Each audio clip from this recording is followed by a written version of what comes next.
The match trembled in her fingers, fire threatening to swallow the barn whole. Her words cut sharper than any knife. "I'll burn before I beg." And looking at her eyes, green, fierce, unbroken, the rancher knew she wasn't bluffing. This wasn't the voice of desperation. It was the voice of conviction, the kind that made people martyrs or legends.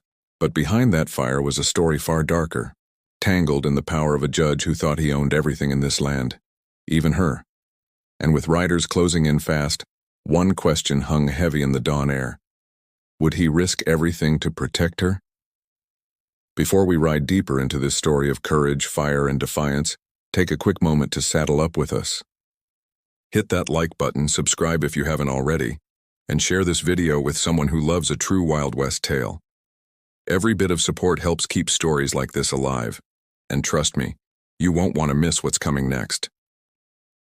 The dawn air was thin and cold, but inside the barn the air felt heavy, thick with smoke that wasn't even there yet. A single match trembled between Eleanor Cross's bloodied fingers, its tiny flame licking dangerously close to the hay bales stacked behind her. Her jaw was bruised, her dress torn, but her voice? Steady, strong, unshakable. "I'll burn before I beg," she said. Samuel Harrow stood 20 yards away, his Winchester untouched, leaning against the doorframe. He'd faced bandits, rustlers, and killers, but never had he seen eyes like hers, green as riverstone and every bit as unyielding. This wasn't panic, this was conviction. He spoke low, the way he did to a spooked horse. "Nobody needs to burn today." But Eleanor didn't flinch. The match burned lower, closer to her fingers, and Sam knew one wrong. You said Eleanor's grip on that match told Sam plenty, but her words told him more. She was running from a noose he couldn't see, one spun tighter than barbed wire. "They're coming," she said, voice low but steady. "Maybe today, maybe this hour."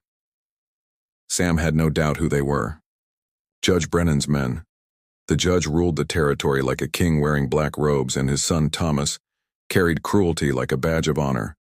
Sam himself had testified after seeing Thomas beat a saloon girl half to death. 6 months in prison was all Thomas got. 6 months, and a promise of revenge.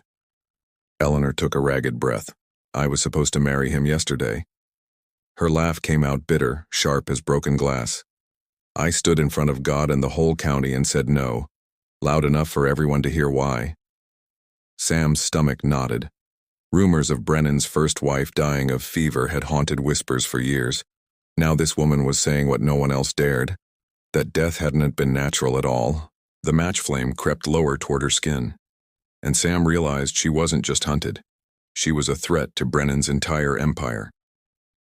Through the barn door, Sam saw it first, a cloud of dust rising against the pale morning sky. Riders, moving fast. "They're already here," he murmured. Eleanor's fingers shook, not from fear but exhaustion. She had been running hard, maybe for days. The match finally slipped from her grasp, fizzing out in the dirt. Relief should have come with it, but it didn't. The real fire was still approaching. Judge Brennan himself rode in, his coat black as a funeral, 2 hired guns at his side. His voice carried like thunder. "We're looking for a woman. Dangerous. Disturbed. She attacked my son." Sam stepped out, closing the barn door behind him. "Ain't seen anyone, Judge. Been up since before dawn checking stock." Brennan's gray eyes studied him, cold and sharp. "Her horse's tracks lead right here." Sam's lie came smooth, practiced. "Wind's been fierce, covers tracks quick." One of the hired guns spat tobacco near Sam's boots. "Mind if we check your barn?"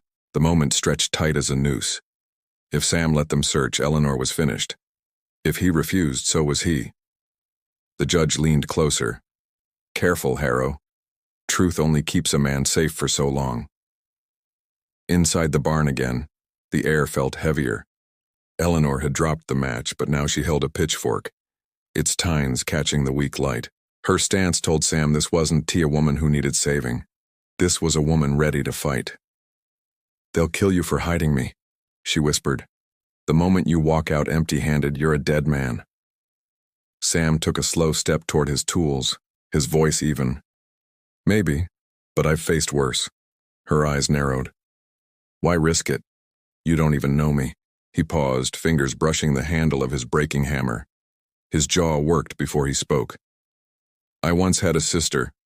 She married a man like Brennan's boy. We all kept quiet, said it wasn't our business.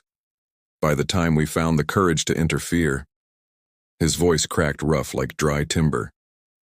We buried her in a pine box on her 20th birthday. For the first time, Eleanor's defiance softened. Her hands trembled, not from weakness but from hearing a grief that mirrored her own. In that silence, a fragile bond formed. Two strangers, bound not by trust yet, but by shared scars, and the promise of defiance.